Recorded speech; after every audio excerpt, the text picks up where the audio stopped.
Hi there, I'm John Dazley from CMK Accountants. Have you ever thought about how something like the US tariffs could end up affecting New Zealand interest rates for New Zealand farmers? It might seem like a long chain of events, but today we're going to break it down step by step, and so stick with me and I'll promise you it'll all make sense. First things first, what exactly are tariffs? Tariffs are taxes placed on imported goods, which will make those goods more expensive in the country that is imposing the tariffs. At the moment, this is the USA. The goal is protecting their domestic industries, but tariffs don't exist in isolation. They create ripple effects across the economy. So here's where things get interesting. When the tariffs raise the costs of the imported items, what happens? Costs go up across the whole system, and that will lead to inflation. Think about it this way. If you're paying more for fuel or fertilizer on your farm because of tariffs in another country, those costs will add up. Inflation can affect your wallet, even if you're miles away from where the tariffs are being imposed. When inflation rises, central banks, no matter where they are in the world, often step in to slow things down. That could mean rising interest rates. By making loans more expensive, they aim to keep the economy from overheating. But there's another layer. Tariffs can also lead to an economic uncertainty, especially if they spark a trade war. This uncertainty makes investors cautious. They might demand higher interest rates on loans and bonds to offset their risks. All right, here's something to keep in mind.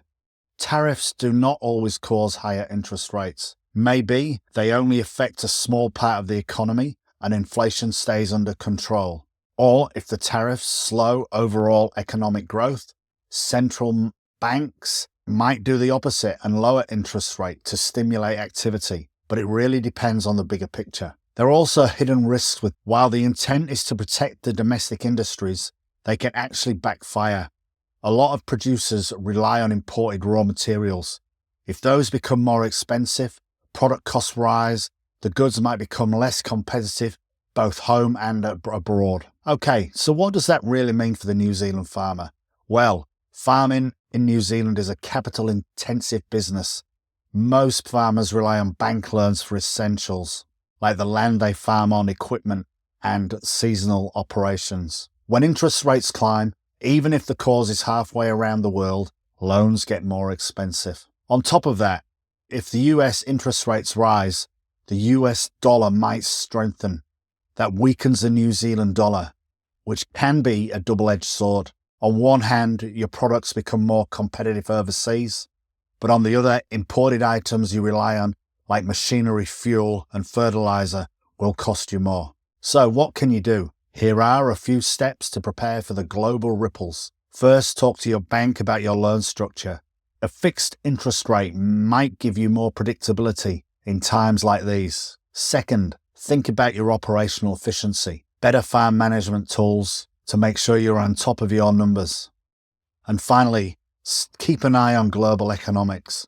I know you can't really control the global economics and can only control what is in your farm gate, but it always pays to have half an idea of what is going on in the world.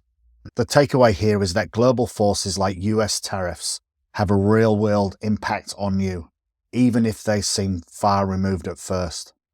Understanding the connection between tariffs, inflation, and interest rates can help farmers stay prepared and be more resilient. Thanks for watching, and remember, the more we learn about these global shifts, the better equipped you will be to face them. I hope this video has been helpful. Please like and subscribe. And if you want to leave a comment below, one of our team will get back to you. See you next time.